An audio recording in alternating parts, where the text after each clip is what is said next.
A group of U.S. senators is calling on the Biden administration to invoke the Defense Production Act to boost access to the monkeypox vaccine. It comes as officials in San Francisco warn a shortage of the vaccine will force its main clinic to close on Thursday.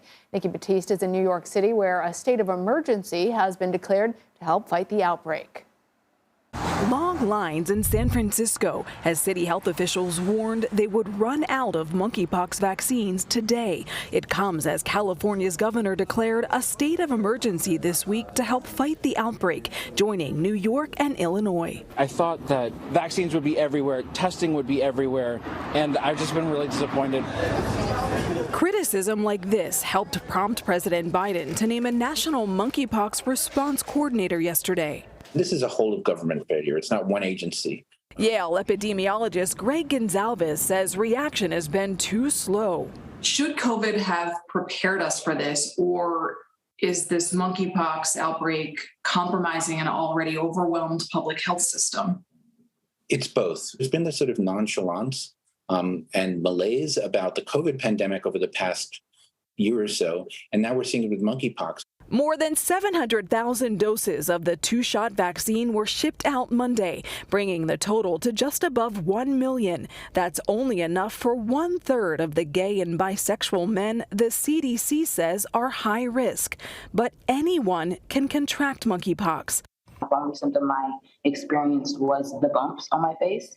Camille Seaton, the first woman in Georgia known to have contracted the disease, says she is using her social media to spread awareness. I may have been the first woman in Georgia to get it, but it's spreading like it's here. More than 25% of the nation's monkeypox cases are here in New York State. Medical experts say the virus is particularly dangerous to the immunocompromised, pregnant women and children. So far, there have been 5 known pediatric cases. Lana? Nikki, thank you. For more on this, I am joined by Dr. Hlatshwayo Davis. She is the Director of Health for the City of St. Louis. Dr. Davis, always great to have you on the show. I have to tell you, I'm increasingly hearing from people who aren't in that at-risk group who are wondering whether they should be worried. What's your answer to them? And we heard from Nikki that there are certain groups that are potentially more susceptible to this virus. What does it mean for people in those categories? So worry, no, but be vigilant, absolutely, right? Monkeypox is here. The U.S. has now the highest number of cases globally. And we should have learned from COVID at this stage. So while I do not think people should be worried, I do believe that the federal government needs to act and act now. I do believe that whilst the vast number of cases are in the LGBTQIA plus community, it is absolutely unacceptable and stigmatizing to classify this as a quote unquote gay disease. It is not. Anyone can get this through close contact. So, as an infectious diseases doctor, I'm very well aware that for many diseases, it may start within a certain population, but once it's in community transmission, anyone can get it. So the focus right now should be education, combating misinformation, and prevention.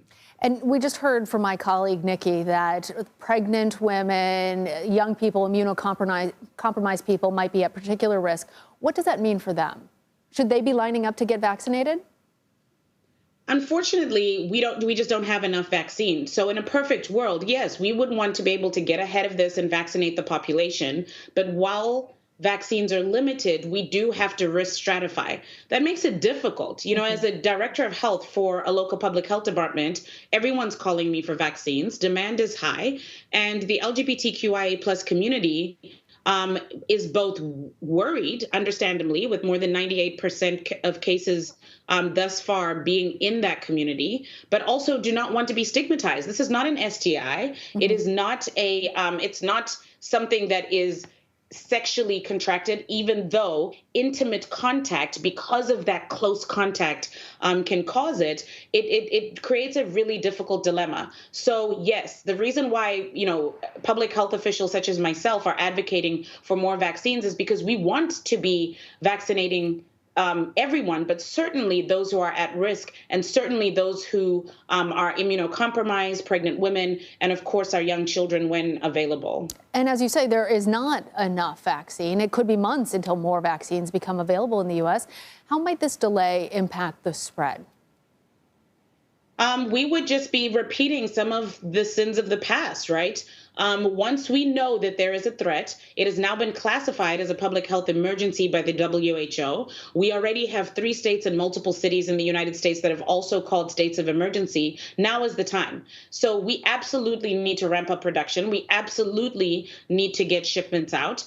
But I have to make an advocate here at the global scale, right? We cannot continue to do this. This has been a disease that's been around in the 1970s. It's been in Africa endemically for years without anyone caring about those population. And now that it has hit richer, higher income countries, now we want to once again hoard vaccines. Absolutely not. So while we have a blueprint for what global vaccine equity should look like, we've miserably failed with COVID. We cannot do this again.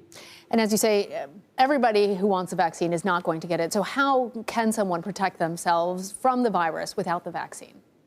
Thank you for asking that question and for always using your platform to educate the public. So we need to focus on what we can control. What we can control is, number one, trying to cut down on activities that do cause more intimate contact, like sexual activity, especially frequent sexual activity with anonymous partners, engaging in sex parties. We need to think about decreasing that, right? We also need to wash hands frequently. We need to make sure that if you know someone who has tested positive, right, to not be in touch with bedding, and frequently disinfecting surfaces that they may have been around. That will be an important first start to prevention.